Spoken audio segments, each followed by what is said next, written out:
Hello, and thank you for joining us for this episode of the Health Essentials Podcast. I'm your host, Annie Zaleski, and today we're talking about heart safety in kids playing sports with pediatric cardiologist Dr. Akash Patel. Exercise is one of the best things people of any age can do to stay healthy and strong. For kids, playing sports can also be a helpful way to learn about perseverance and how to work as part of a team. However, some student athletes may be playing sports while living with a health condition, such as a heart condition. What do parents need to know to ensure their kids stay safe? Dr. Patel is here to discuss cardiac screenings for student athletes, what parents need to know about kids living with heart conditions playing sports, and safety precautions to take. Dr. Patel, thank you so much for being here. Thanks for having me. So I'd like to start off the podcast by having you tell us a little bit about your work here at the Cleveland Clinic. What kind of research and clinical work do you do? Well, thanks for asking, Annie. So I am a pediatric cardiologist who specializes in pediatric electrophysiology, which relates to managing children with abnormal heart rhythms, or what we call arrhythmias. Both children and adults with adult congenital heart disease who have the same conditions, and then other patients, pediatric patients who may have conditions that may pose risk to having arrhythmias or sudden cardiac arrest. I currently am the director of pediatric and congenital electrophysiology here at the clinic and work with a team of colleagues and care providers to manage these patients. So in terms of research, so most of my research focuses on clinical research with focus on how to improve and reduce radiation for EP procedures, how to diagnose, manage, and the care of children with abnormal heart rhythm conditions, pacemakers or defibrillators, both in the inpatient, outpatient, and procedural settings, and to work on sort of multi-center collaborations to leverage expertise across the country to treat these often uncommon and rare conditions.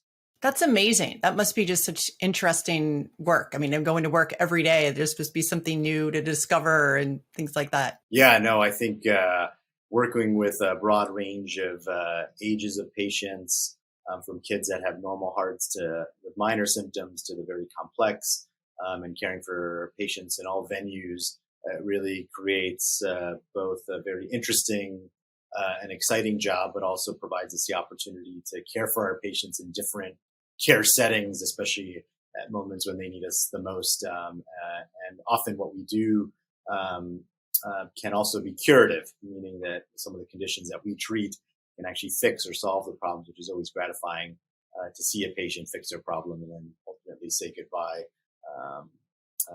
which is very gratifying. So in your work then, I guess let's kind of set the stage for the podcast and talk about what are the most common heart conditions you typically see in kids? Yeah, so it comes in a few flavors. As it pertains to today's discussion, we see children who may just present with cardiac symptoms, typically syncope or passing out, palpitations or racing or rapid heartbeat, chest pain or shortness of breath with exertion. So it could be just symptoms that drive patients to come see us. And then we also see patients who have known or we diagnose them to have abnormal heartbeats or arrhythmias. We see patients who have had congenital heart disease, who develop abnormal heart rhythms that need medical management or device therapy like pacemakers or defibrillators. And so we see a broad range of diagnoses, but those are the typical, most common scenarios. And then of the rarer conditions, we do see patients who have cardiomyopathies that may have arrhythmias, inherited arrhythmia disorders, which are problems in which children can look otherwise well, but can have a predisposition to having life-threatening arrhythmias as sort of unique to our practice. So it sounds like the condition, depending on what it is, could be congenital. It might develop at a certain age, or, it seems like it could vary from person to person. Yeah. So, some of the things that we see can include fetuses who have an abnormal heart rhythm, that are just being seen by their obstetrician, to a child who, at any age or young adult, presents with symptoms that prompts an evaluation, to patients who have had known cardiac surgery and then at some point in their life, as they're being followed by their physicians or care providers or themselves manifest symptoms, we get involved to sort of address issues that may come up. So to your point, yeah, it can be at any age, at any time, and it may not be something that they were born with, but can be acquired or developed over time. So kind of given the, complexity and the fact that it can kind of vary, in general, what sort of advice do you have if parents want to know, can kids play sports if they have a heart condition? Is it safe? Yeah, so it's a great question. I think for many things, sports and for many kids, sports is a very important part of childhood. There's a lot of benefits in terms of social, emotional development, teamwork, and just pure joy. And so our job is to make sure that kids can play sports safely. There are unique circumstances where we would like kids to avoid playing certain types of sports or may tailor the sporting environment to be the safest as possible. But ultimately, the goal is that most kids can play sports safely. The goal is to identify those patients or children who may be at risk for having a concerning cardiac event on the sporting field. And clearly, to identify that before that happens is always the best scenario. Well, that's what I was going to ask is that, how do the rules might change around playing sports if a kid lives with a heart condition? Do they need to stay away from certain sports? Can they only compete in maybe, track and field, certain events? How does that usually work? Yeah, so it usually depends on the condition that they have. So if they have just symptoms and they've undergone an evaluation that has shown that there's no concerns, then they're often allowed to play any sport. If they have cardiac disease, such as cardiomyopathies, hypertrophic cardiomyopathy being the most concerning, then we may restrict sports because we know that in those patients who play sports, they're at increased risk of having a cardiac arrest during activity. Now, not all kids with that diagnosis may be the same. So there are circumstances where they may be able to play certain types of sports or certain levels of activity. Patients who have inherited arrhythmias, which for a long time we restricted them from playing sports. One of the conditions would be long QT syndrome. We've learned that if we create a proper safety net for kids, that often can allow us to be more liberal, especially if there's shared decision making with the child, the parents, the school or the team and the physicians, to create an environment where they're on the appropriate medication, the care providers or the trainers or the parents know how to give CPR. And clearly, we feel that their condition, based on an individual assessment, poses low risk. So it really is unique to each child, but and each condition. And there's many different types of conditions, but for the most part, most kids can play sports safely, even with cardiac disease. Well, I would imagine that one of the things that's most helpful to figure out, what parents and kids to make the best decision would be a pre-participation cardiac screening. So, when kids are gearing up to play sports, then, what health information is important to share with schools? Yeah, it's great. I think one of the things that has come out is, the pre-participation screening form that has been developed by the American Heart Association really tries to identify either symptoms from a personal history standpoint, family history that children may have inherited conditions, cardiac conditions that may pose risk, or the child themselves may have abnormal findings on a physical exam, and sort of looks at those factors to really help us tease out, who needs further evaluation before they can be cleared for sports. And really, the conditions that we look for are those that can cause either sudden cardiac death or arrest, which can happen in anywhere between 1 in 50,000 to 1 in 300,000. So it's very uncommon, but clearly when those events happen, they're tragic. They clearly can be on the media, so create a lot of media attention, but often can be very impactful clearly to the family and to the community of students in school and other families. And so the job of that pre-participation screen is to really, get honest answers and get in a baseline assessment of a child to say, yes, there's nothing wrong with this kid, that I feel okay, they can go play sports, or there's something that isn't quite 100% normal. And so now I need to think about any additional testing or potentially referring to a cardiologist to get further evaluation to make sure that the screening test has not identified a condition of concern. Now, is a cardiac screening, is that the same, is that included with the physical, or is that something separate? What is kind of the difference between the two, and how are they kind of related? So great question. I think, from a pre-participation cardiac screening, it's really focused on heart conditions, that can be elicited based on the survey. So sort of to break it down a little bit, so in terms of personal history, things that parents and children should look for are, are they having symptoms during exertion, like chest pain, any chest discomfort, feeling of a racing or rapid heartbeat or palpitations? Do they feel dizzy or lightheaded, or do they pass out during sporting activities? Have they had a previous abnormal cardiac exam? Do they have high blood pressure? Have they ever had a pre-participation screen before that was abnormal? And have they ever undergone any cardiac testing that, again, would have raised suspicion? And this should be done on an annual basis, because clearly, as you described, some of those symptoms may not occur one year, but may develop the following year. So these should be done on a yearly basis. In terms of family history, things that we're looking for are really around, early onset history of sudden cardiac death or arrest, usually under the age of 50, and more concerning when it's under the age of 35, in particular if it's happened with activity.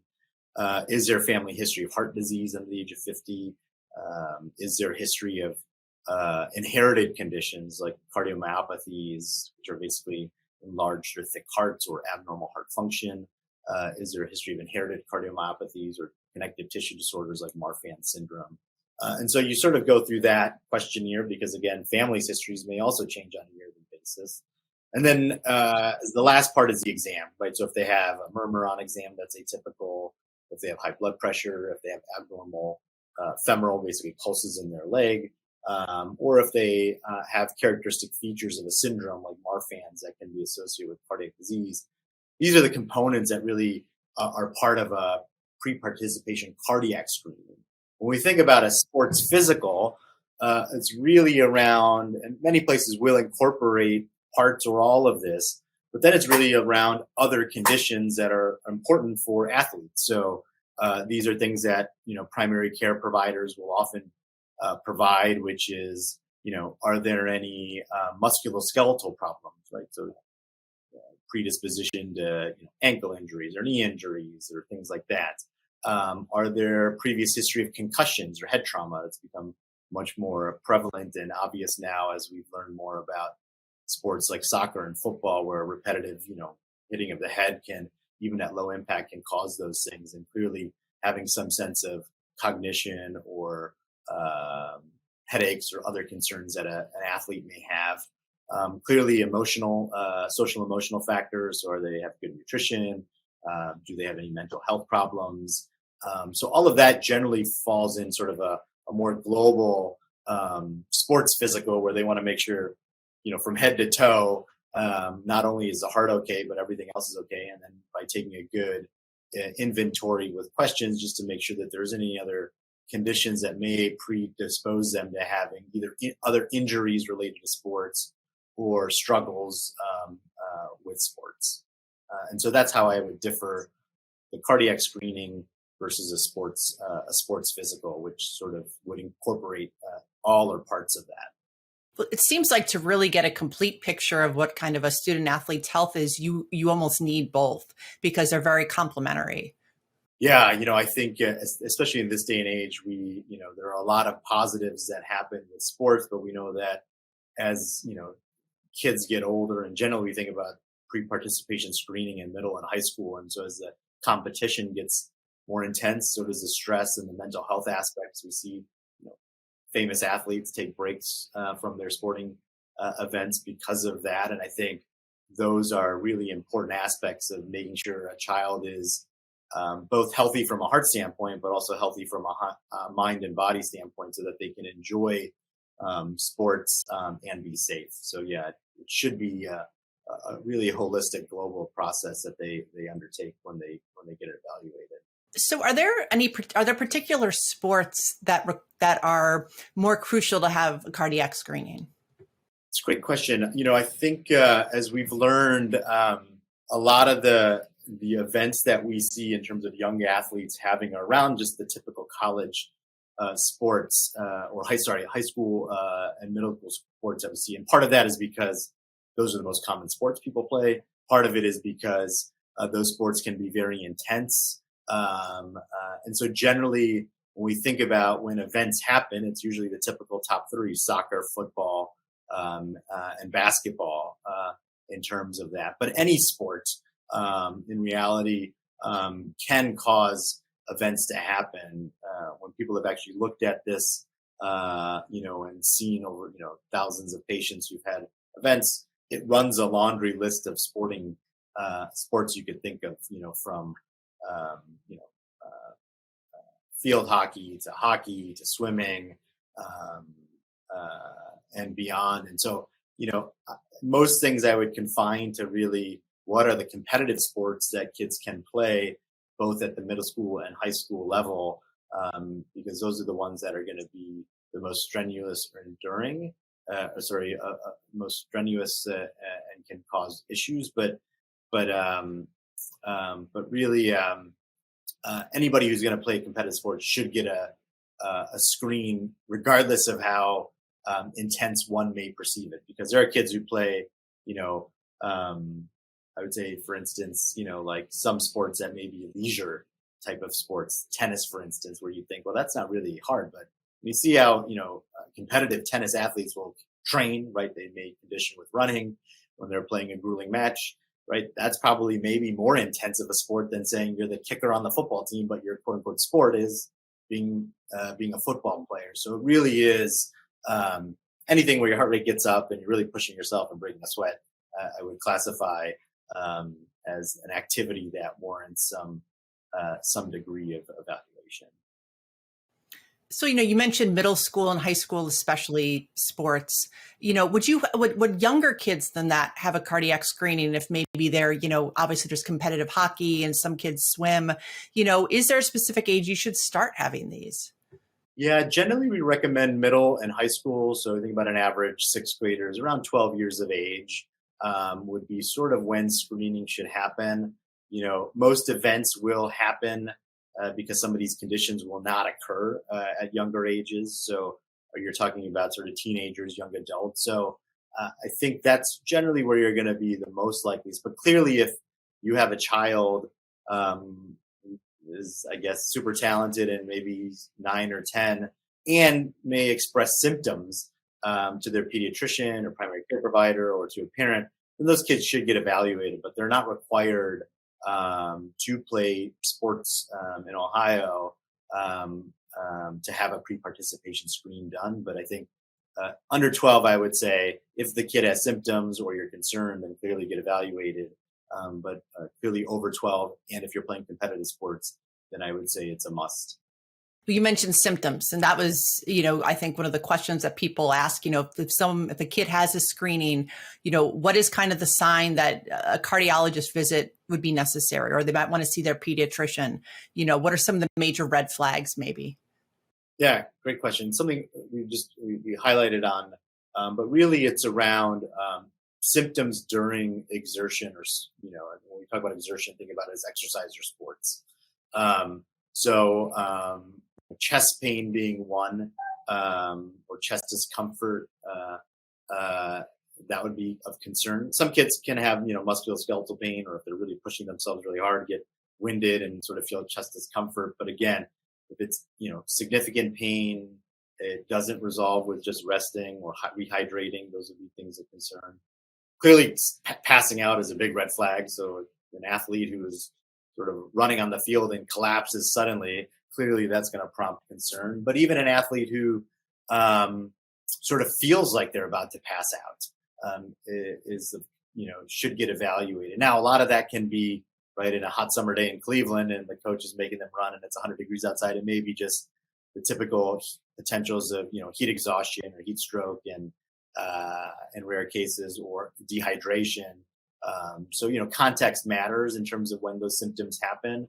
But if they don't abate with the typical sort of rehydrating and resting, and really don't fit the degree of exertion, and they have these events, and you should definitely get screened.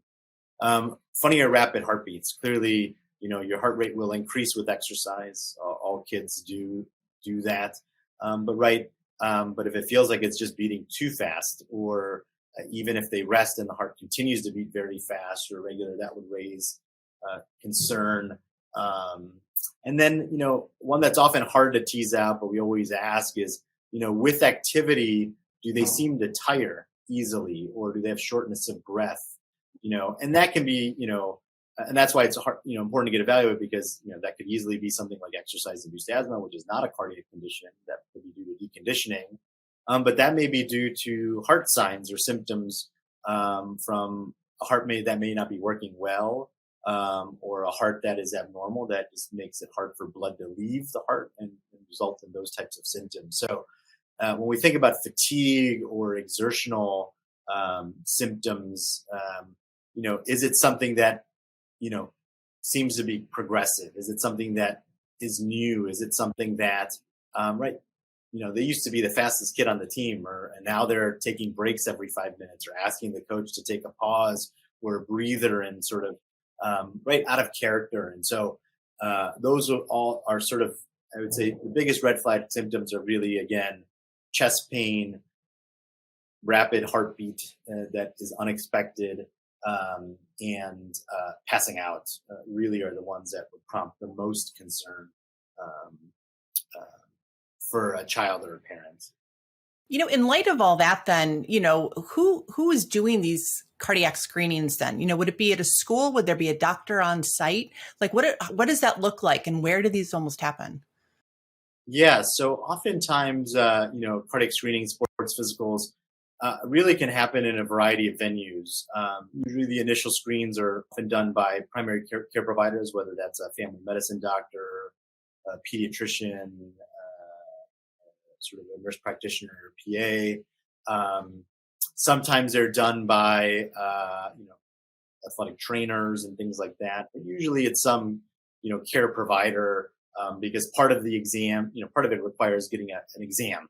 The venues can be different. So there are, most people just take their kids to the pediatrician or primary care provider's office. There are times where schools will have sort of a provider come to their school and then screen the kids, and so that may be, you're based on your school, and you can reach out to whether your school does that or your county does that. But those are usually the two venues. Is someone either comes to school and screens the athletes for the student athletes who are playing sports that year, or that you take your form that the school needs, and take that to the primary care provider's office, and then they sort of do the initial pass. And then usually if those then, whoever does that initial screen, if there's something that then becomes abnormal, or raises concern based on history, exam, family history, then that then would prompt, referral to then a cardiologist if it's really cardiac symptoms, sports medicine doctors, if you're really worried about sort of, musculoskeletal or concussion related issues. So there are subspecialists that sort of would then, take the next step and evaluate anything that the screen is abnormal for. One of the things that does happen that sometimes pediatricians may do, or primary care doctors may do, is part of their screen, if something flags as abnormal, is that patients can get an electrocardiogram or EKG. That is not universally done as part of the screen, but if there's something that would raise suspicion, it's basically a test that can look at your heart rhythm to make sure there's no issues with your heartbeat, but also can show signs or subtle findings that may suggest underlying cardiac conditions that would prompt evaluation. And clearly, if you see a cardiologist, that often is a test that will get done, and potentially some small portion of patients may need an ultrasound of their heart or echocardiogram if they have some abnormal findings that would prompt getting a picture of their heart. So, if an athlete and a kid has a diagnosed heart condition, how would this cardiac screening and or their physical look different then from someone, who's maybe has really no family history? Yeah, that's a great question. In the patients who have known cardiac disease, often we work with the primary care providers to do that, because often the families are asking us, and the primary care providers asking us, what can this child do who's got a known cardiac condition? And that's where we often will then prescribe, specific things in terms of what sports they can play, how they should play, how they should limit themselves, any sort of safety net that they need around playing sports, and then work with the primary care provider, because clearly we're focused on the heart, to say these are the things from the heart standpoint that would allow us to allow the child to go back into sports, and then for them to say, are there any other non-cardiac things that would elicit either participation or evaluation, or in rare cases disqualification from sport. So usually if they have a known cardiac condition, they're working with their cardiologist to develop sort of a sports clearance form and the requirements that are needed, and then we work to communicate with the primary care provider and the school to make sure that student athletes really are safe to play. Because clearly, we want as many of our cardiac patients to, have a normal childhood, which often includes sports participation. What are some common restrictions that doctors tend to give? What are some common or familiar things that how can you modify sports to make them safer for people? Yeah. So, I think it falls into a few categories. So I think one is just, right, how does a child keep themselves in the healthiest state possible during sport? So one is making sure that they're well hydrated, right? So they drink water, or there's a variety of different sort of electrolyte replenishing fluids that can be offered during activities. And so making sure that they maintain good hydration before, during, and after sports to minimize the risk of any symptoms, including passing out. Clearly, they have a regular diet, again, to make sure they have enough energy to participate in the sports that they're going to play. So that's part of it. In terms of the, tailoring a sport, generally kids who have had cardiac conditions and maybe even had cardiac surgery don't in particular need any sort of protective gear or anything in addition to what normally would happen for the sports that they're playing. Patients who have pacemakers or defibrillators, these are children who may have certain devices, which are a small portion of the patients. We generally tell them to avoid contact sports in which there can be a direct blow to the equipment that's implanted underneath the skin and in the abdomen or chest, just to minimize any risk of damage to that. So that may sort of change the sports that they can play. But then individually within the sport, usually, the goal is once we say they can play a sport, we let them try to play, any component of that sport, if at all possible. So don't really get into the minutia, hopefully for most patients, of saying you can be a catcher, but you can't be a first baseman, or you can't be a pitcher. It's sort of, are you heart healthy enough to play baseball and create that environment? Well, you mentioned that, so much the clinical screening would, if someone is, they might have signs or symptoms during exertion, then would those warning signs be the same if they're actually playing the sport? Might there be different ones that might show up if there's potentially a problem? Generally, those would be the same ones. So, right. So those are the ones that, so sometimes when we say, are they having symptoms during sports, we often broaden that out, because clearly it can be during a competitive game, but they may just have that symptom while they're practicing, or they may have that symptom while they're playing around with their friends in the backyard or family members and when they're active. So the symptoms that I've mentioned, anytime that they are exerting themselves, really playing or having activity where their heart's getting up and they're running around, those would all prompt the need for at least some discussion and possibly evaluation. Well, and that's good then, because I think, that's probably one of the things that parents are most concerned about, that what are the signs if someone is running around or if someone is playing their sport, what do I need to look out for? What do I need to worry about? And so that's good to know that it's like, hey, it's broader. It's not necessarily sports specific. Yeah. And I would say one of the most important things is, right, we all, have, children who either are very vocal and will tell you a lot. And then we have some kids who don't express, their symptoms or things. And so I think the most important thing is that they understand that, you should have an open line of communication with your child, and whether it's you or their primary care provider, but someone who they're going to actually disclose their symptoms, because, right, kids want to play sports and they don't want to do anything that's going to jeopardize their ability to play sports. And I think a lot of times, by reassuring them that most of the time, we are, when you express those symptoms, we just want to make sure you're safe,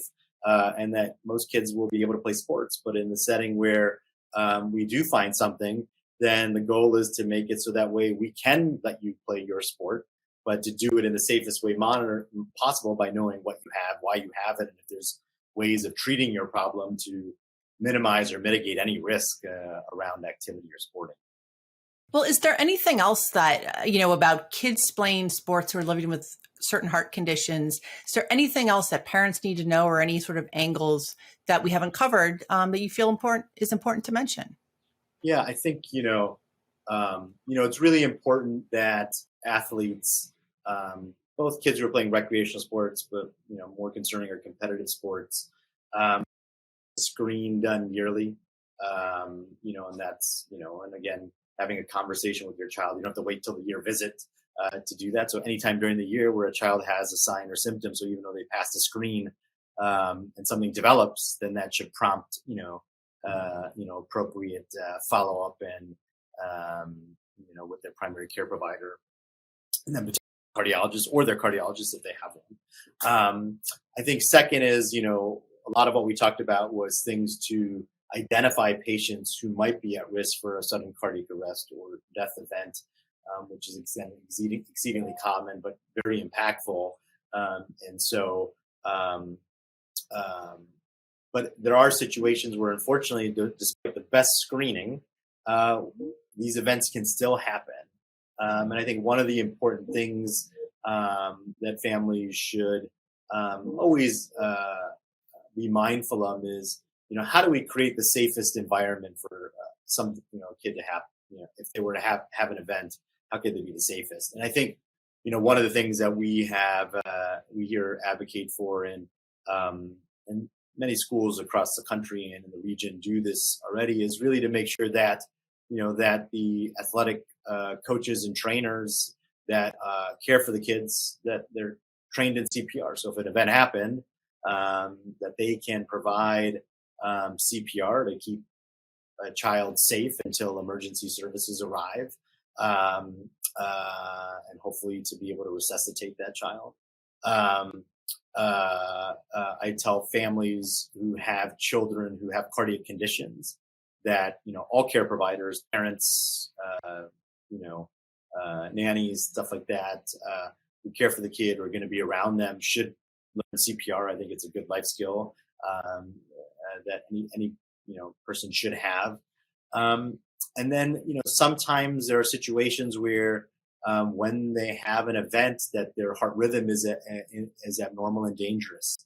And in that setting, they need to have someone shock them back into a normal rhythm. Clearly, when you call 911, the police or fire department or EMS will bring a defibrillator or AED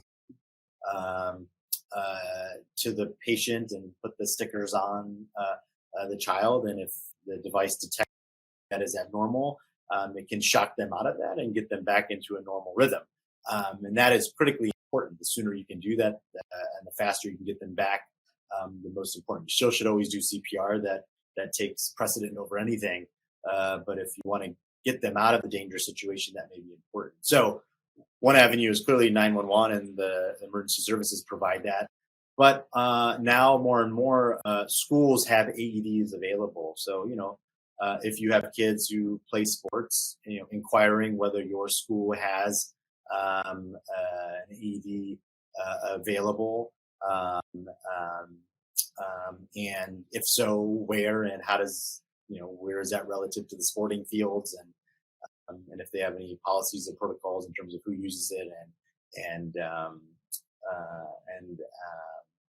again, because if you are at a sporting event and a child has an event and the school can provide that support even well before the ambulance arrives, that can drastically improve their ability to potentially survive one of these life-threatening events. So I think, though we like to avoid these events when they do happen, it's always important to be prepared. So making sure that CPR is known and that, if possible, AEDs are available. And then for those specific cardiac conditions that we talked about a little bit earlier, that we worry about or maybe at more risk, so for instance, patients who have an inherited arrhythmia condition called long, we know if they're on appropriate medication and their ECG suggests that they have low risk features, that we may allow them to play sports, but then they need to have the additional of having an AED available at sporting events and people that know how to do CPR. And so when schools can't provide the AED,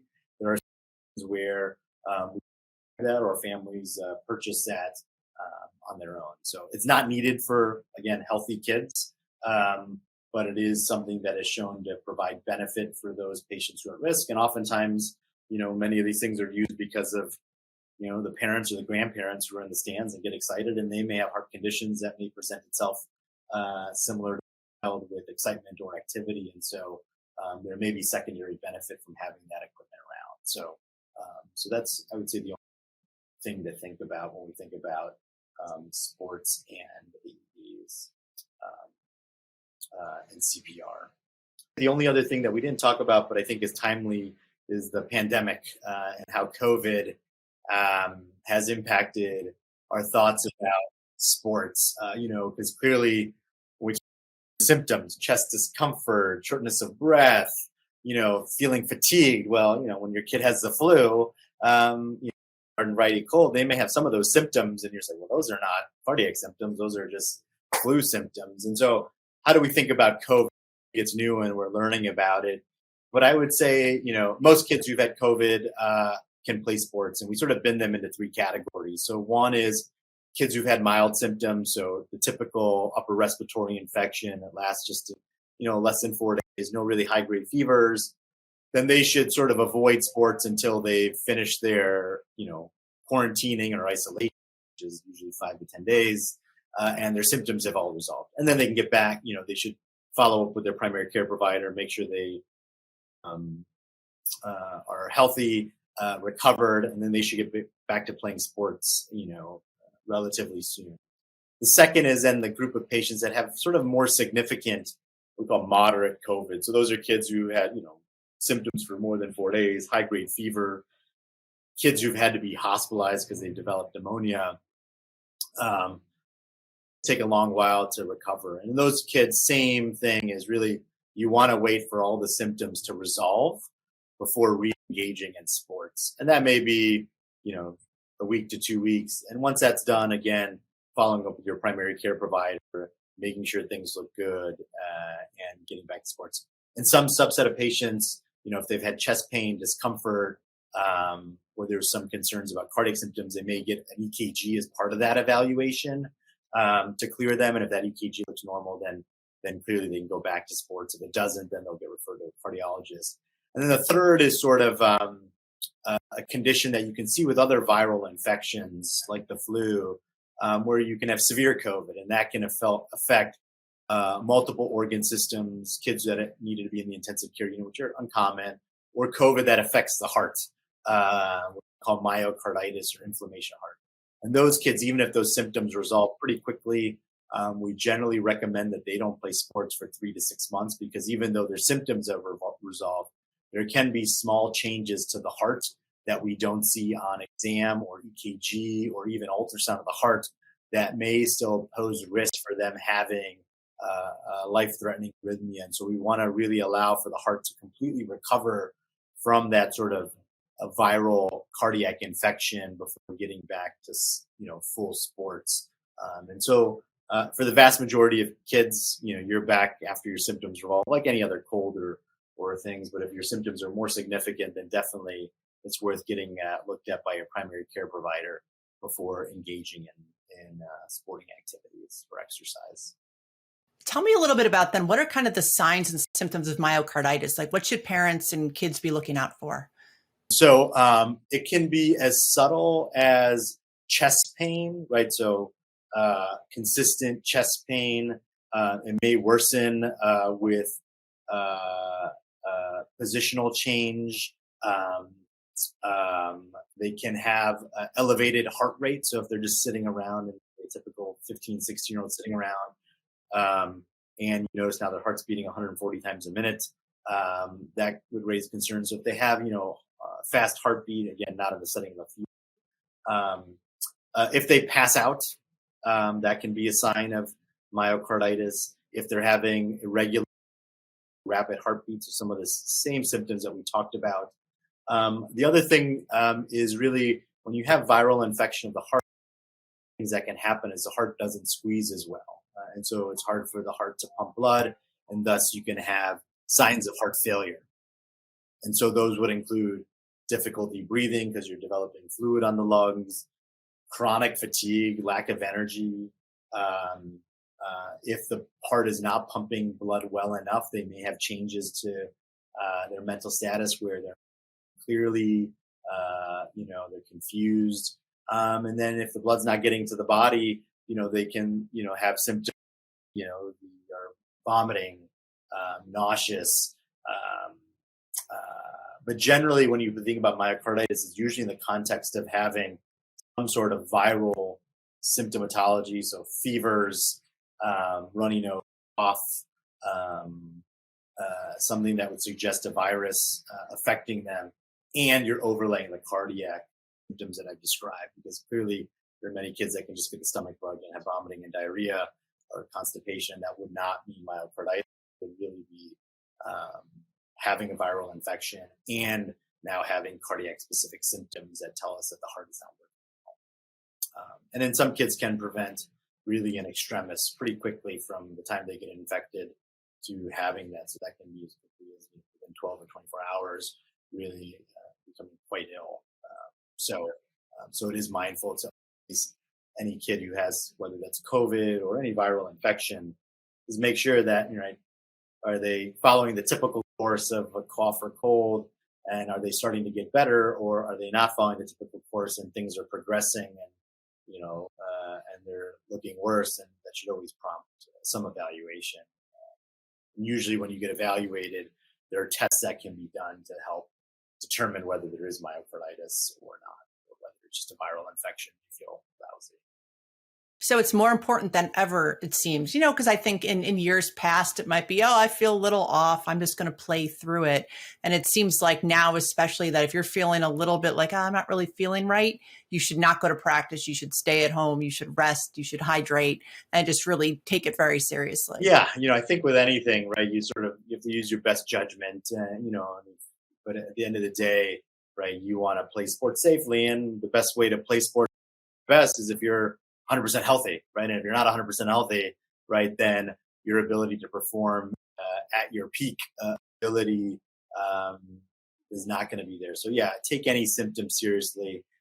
Make sure that you have a good explanation for it. If you have questions, reach out to your primary care providers, and make sure that you're getting better before you re-engage, right? So those are really important things as kids get, as fall season starts soon, and kids are starting to practice for fall sports, is really to enjoy the summer, make sure they're healthy, make sure they get screened before fall starts, and have a successful school athletic year.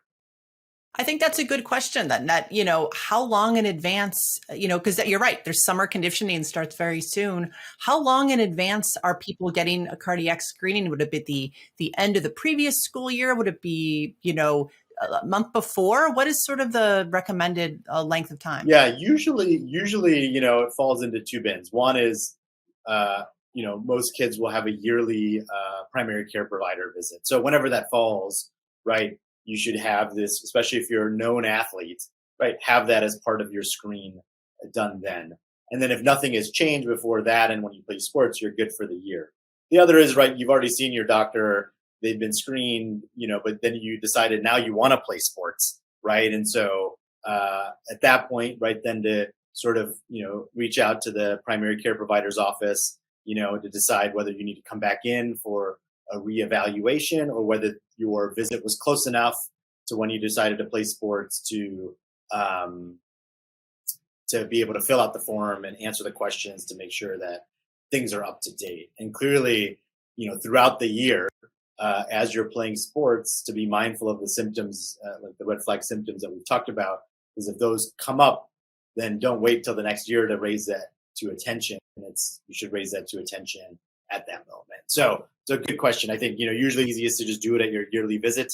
And then if you've done your yearly visit and then you're going to start sports, then usually they'll want you to, reach out to your primary care provider to get the forms filled out and to make sure that nothing has changed in terms of your health status, your family's health status before starting.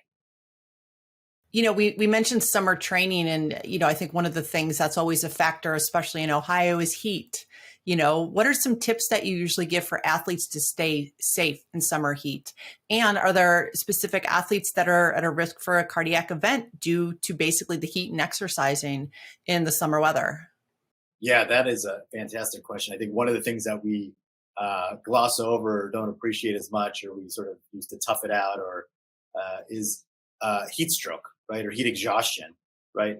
And we know that in severe cases, heat stroke can be life-threatening or even result in death. And so it's really important to take that seriously. So generally things to consider are, one is most coaches, if not all coaches, are really good about figuring out, is this a good day to practice, and if we're going to practice, is it going to be inside or outside relative to what the temperature and humidity level and heat index is. So I think that's always an important thing. I think two is then, to stay very well hydrated throughout that, because in addition to just the normal hydration you need throughout the day, is in the setting of heat, you sweat a lot. And so you're getting, losing a lot of fluid just through sweating.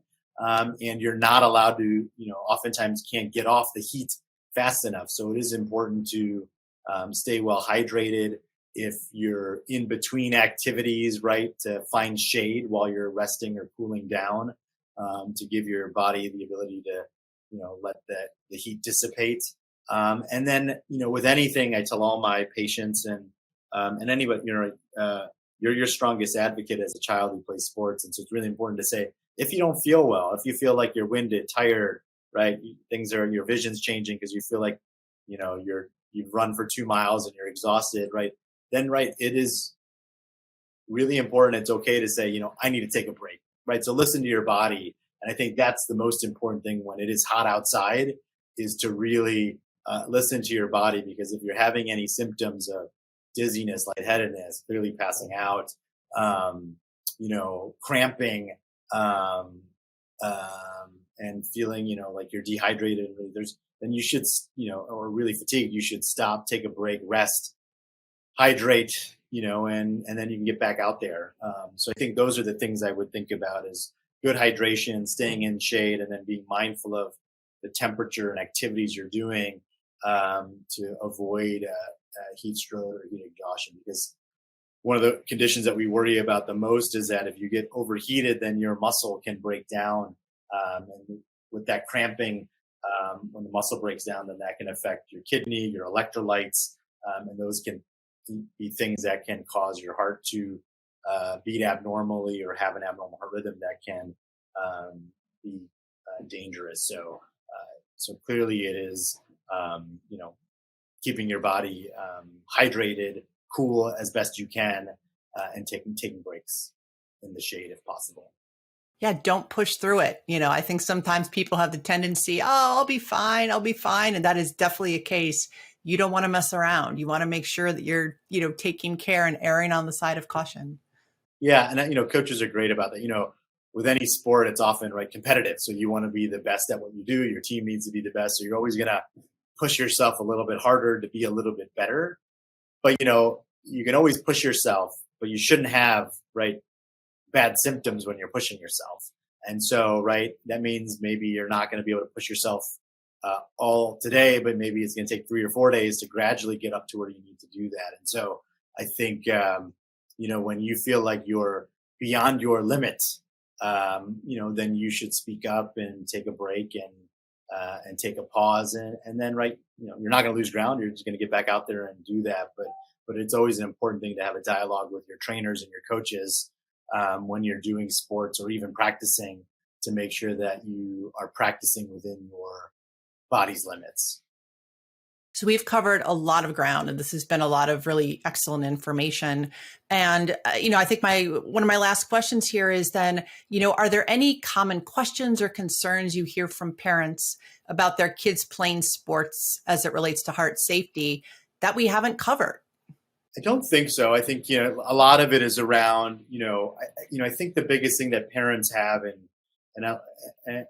it's, rightfully so, when you see a 16-year-old kid, and every year we see this in every community, in Northeast Ohio, a couple times a year, we have, a student athlete who passes away on a football field or basketball court or track meet, and it's on the news, and all of a sudden, parents are worried, and they look at their child and they're like, so-and-so kid was completely healthy.